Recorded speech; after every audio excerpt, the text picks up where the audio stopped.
कल आप सभी का एग्ज़ाम है और कल ही नहीं परसों भी है। 14 दिसंबर और 15 दिसंबर एग्ज़ाम होना, ठीक है। तो ऐसे में जितने भी स्टूडेंट थे हमने सबको सब बात बता दिया क्लास में, और शुरू से ही बताते आया कि एग्ज़ाम में क्या करना है, क्या नहीं करना है, किस बात पर फोकस करना है, ठीक है। और अंतिम क्लास में हमने फिर उस चीज़ को रिवाइज़ किया, उस बात को जो बात था सब क्यों बताया। लेकिन फिर भी कुछ स्टूडेंट का कुछ सवाल वगैरह आता था व्हाट्सएप पर, तो उसको हम एक वीडियो के माध्यम से बता देना चाहते हैं। उसमें से स्टूडेंट कह रहे थे कि क्या कि सर पिछले बार मुझे जो है मेन बुकलेट किसी और कोड का मिला था और उर्दू और संस्कृत किसी और कोड का मिला था, अगर इस बार भी मिलेगा तो हम क्या करेंगे, अगर वो नहीं मानेगा तो देखिए उसमें क्या है कि आपका जो मेन बुकलेट है ना, मेन बुकलेट में ऊपर के ही पेज में ये बात लिखा हुआ है, उसको पढ़ा दीजिएगा कि देखिए सर ये बात लिखा हुआ है कि जिस कोड का मेन बुकलेट मिला है उसी कोड का मुझे लैंग्वेज भी दीजिए। अगर नहीं देते तो मुझे कह रहा है यहाँ पर कि आप मांग लीजिए, उनसे एक्सचेंज कर लीजिए, ये बात कह रहा है। तो वो चेंज करेंगे और उनको पढ़ा देंगे आपको, और सेम ही कोड का लेना है। सेम कोड का लेंगे तभी तो मैच करेगा ना वो पैडागोजी आपको जो, ठीक है। तो सेम ही कोड लेना आपको, तभी वो मैच करेगा। बात समझ में आई आपको। दूसरी बात ये है कि कुछ स्टूडेंट कह रहे थे क्या कि सर जैसे मेरा उर्दू 1 है, तो अगर मुझे उर्दू 2 का हिंदू 2 के पैडागोजी से मैच करना है तो फिर वो हम कहाँ से लाएंगे। देखिए आपको उर्दू जो अलग से जो मिलेगा पेपर ना, उसी में उर्दू 1 उर्दू 2 रहेगा, उसी में संस्कृत 1 संस्कृत 2 रहेगा।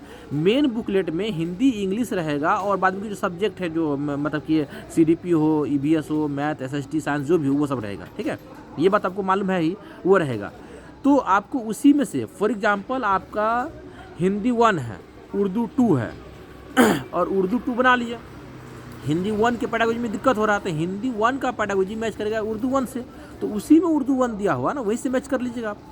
बात समझ में आई आपको। और ये बात तो हम क्लास में बता ही चुके हैं, तो उसी से मैच करना आपको, ठीक है। और रुकिएगा, चलिए।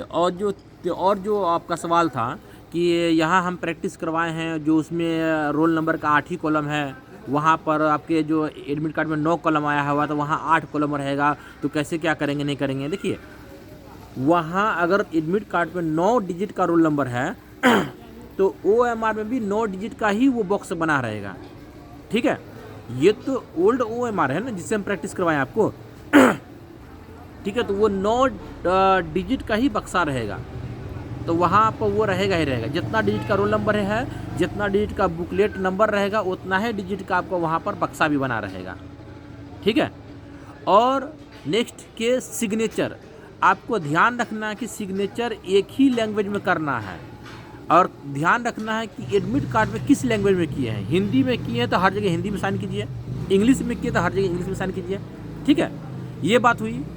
और फिर और दूसरी बात ये है कि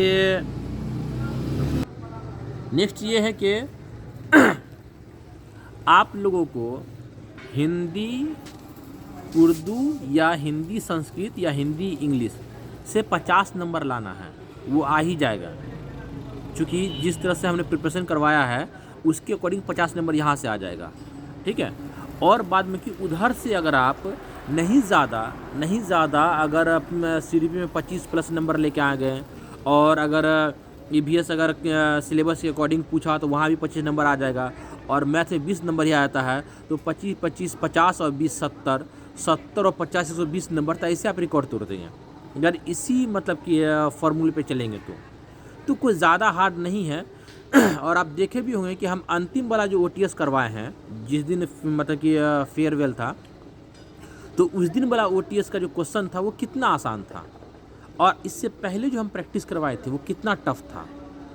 तो वो अंतिम OTS जो करवाए थे वो आपका मतलब कि जो पिछले साल जो एग्ज़ाम हुआ है उसका क्वेश्चन है वो, ठीक है। तो जब वो क्वेश्चन आपको आसान लगा तो वही टाइप का क्वेश्चन पूछ रहा है वो। हम तो आपको प्रैक्टिस हार्ड करवाए हैं, टफ करवाए हैं, तो आपको कॉन्फिडेंस लूज़ करने की ज़रूरत नहीं है, डरने की ज़रूरत नहीं है, बिल्कुल नहीं। आप जिस सेंटर पर पहुंचेंगे, हमारा दावा है कि वहां पर सबसे ज़्यादा प्रैक्टिस किया हुआ, सबसे ज़्यादा प्रिपेयर, सबसे ज़्यादा तैयार होकर किसी का बच्चा होगा तो वो हमारा ही बच्चा होगा, ठीक है। क्योंकि हमने आपको बहुत टफ लेवल का क्वेश्चन प्रैक्टिस करवाया है, और वहाँ आपको उतना टफ क्वेश्चन आएगा ही नहीं, जो स्ट्रेटजी OTS क्लासरूम में मतलब कि फॉलो किए थे वही वहाँ भी करना, अंतिम टाइम में रणनीति चेंज नहीं करना है। बात समझ आई आपको? और उसके बाद में देखिए जो एडमिट कार्ड में जो लिखा हुआ उसको पढ़ लीजिएगा, और हम आपको बता ही दिए क्या लेके जाना है क्या नहीं लेके जाना है, ठीक है। और मतलब कि जो पानी वगैरह बोले थे, चॉकलेट वगैरह बोले थे, वो सब ही ले लेना है, ठीक है। क्योंकि वहाँ पर उसके भरोसे नहीं रहना है, उठ के जाएंगे पानी पीने के लिए, फिर टाइम किल होगा, ठीक है। तो अपना पानी रखेंगे। बात समझे? बहुत सारी बातें थी जो हम इस वीडियो में नहीं बोल सकते हैं, क्योंकि बहुत शॉर्ट वीडियो मुझे बनाना है, कोई ज़्यादा लंबा वीडियो नहीं बनाना है, ठीक है। और आप लोग डरे नहीं, फिर से मैं एक बात बोल रहे हैं, आप लोग डरे नहीं, आप लोग का प्रिपरेशन बहुत बेहतर है। मुझे मालूम है कि आप लोग का रिज़ल्ट कंफर्म है, क्योंकि हमने आपको 2 महीना आका है, उससे पहले कोर्स में भी आका है, उससे पहले भी हमने आपको देखा है, तो हम अच्छे से आपको जान रहे हैं। आपका रिज़ल्ट होना है, डरने की कोई बात नहीं है। अगर डर लगता है तो सिर्फ आप एक बार नज़र घुमा लीजिएगा कि आप कितना प्रैक्टिस किया कोई बच्चा है, आप कितना कोई प्रिपेयर कोई बच्चा है, नहीं मिलेगा कोई। अगर मिलेगा तो वो अपने ही क्लास का मिलेगा, ठीक है। तो रिज़ल्ट होना ही होना है। हम तो यही बोले थे आपको क्लास में, और आज फिर बोल रहे हैं कि आप लोग सिर्फ फॉर्मेलिटी निभाने जा रहे हैं, पूर्णिया सिर्फ फॉर्मेलिटी निभाने जा रहे हैं। आपका रिज़ल्ट कंफर्म है, वो सिर्फ अटेंडेंस बनाने जा रहे हैं, ठीक है। रिज़ल्ट घर पहुंचा के देगा सीटेट आपको, ठीक है। इस बात के लिए बेफिक्र रहिए आप। जाइए, हमारी दुआएं आपके साथ हैं, जितने सर हैं सारे सर की दुआएं आपके साथ में हैं, ठीक है। और आप मेहनत किए हैं, ऊपर वाले ने देखा है कि कैसे रात दिन आप मेहनत किए हैं, कैसे रात दिन पसीना बहाएं आप, कैसे आप सब कुछ को छोड़े हैं। उस बीच में दिवाली था, दशहरा था और फेस्टिवल सब था और घर का फंक्शन था, सबको आपने छोड़ा है। तो ये सब का फल तो मिलना ही मिलना है। अगर आप सेक्रीफाइस करेंगे तो ज़रूर कुछ ना कुछ गेन होगा, और गेन आपका ये रिज़ल्ट ही होगा, ठीक है। जाइए, बेस्ट ऑफ लक, अल्लाह आपको कामयाब करेगा।